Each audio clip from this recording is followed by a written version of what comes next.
Hey guys, welcome back to chapter 3 of IFSC Act 2019। काफ़ी छोटा सा ये एक चैप्टर है जिसमें बेसिकली दो ही सेक्शन है, सेक्शन 12 एंड सेक्शन 13। सेक्शन 12 की मैं बात करूँ तो इसमें बताया गया फंक्शंस ऑफ द अथॉरिटी की, जो हमारी अथॉरिटी IFSC है उसके क्या क्या फंक्शंस होने वाले हैं।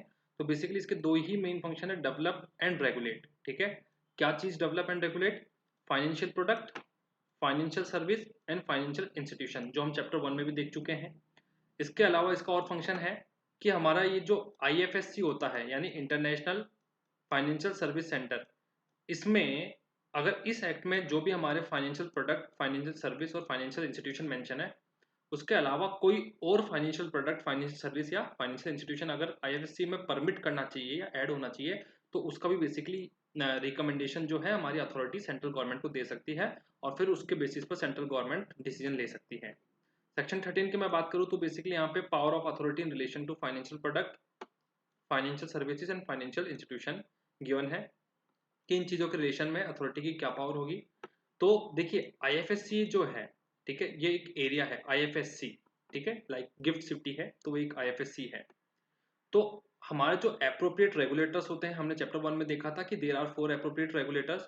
उनकी पूरे इंडिया में जो भी पावर्स है, इस एरिया में वो सारी जो पावर्स है वो IFSCA के पास में आ जाएगी। ठीक है, यानी एप्रोप्रिएट रेगुलेटर्स के जो भी सारी पावर्स है IFSC में, यानी जितने भी फाइनेंशियल सेंटर्स होंगे इंडिया में, उनमें वो उन सारी पावर्स जो है हमारी अथॉरिटी यानी IFSCA के पास में आ जाएगी। ठीक है, रिलेटेड टू किन चीजों के रिलेशन में sir? Financial product, financial services and financial institution. इन तीनों चीजों से रिलेटेड जितनी भी पावर्स है जो एप्रोप्रिएट रेगुलेटर्स के पास में थी, अब ये एक्ट आने के बाद में वो सारी पावर्स किसके पास में आ जाएगी? IFSCA के पास। अब सर ये एप्रोप्रिएट रेगुलेटर्स कहाँ पे मेंशन है? तो ये मेंशन है हमारे first schedule of IFSC act 2019 में, यानी ये जो एक्ट है इसके फर्स्ट शेड्यूल में ये मेंशन है कि एप्रोप्रिएट रेगुलेटर्स कौन से होंगे।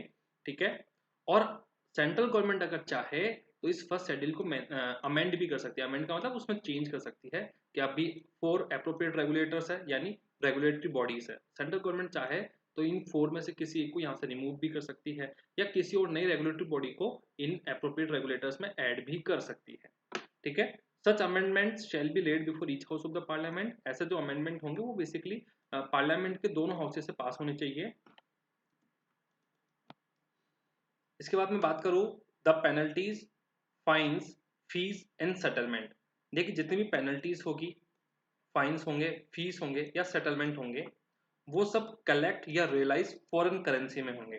ठीक है, अब आपको मेरे को ये बताना है कमेंट करके कि जो फॉरेन करेंसी है उसका मीनिंग जो है वो कौन से एक्ट में मेंशन है। ठीक है, तो ये जो भी पेनल्टीज या फाइन्स होंगे वो इंडियन करेंसी में नहीं, फॉरेन करेंसी में क्या होंगे?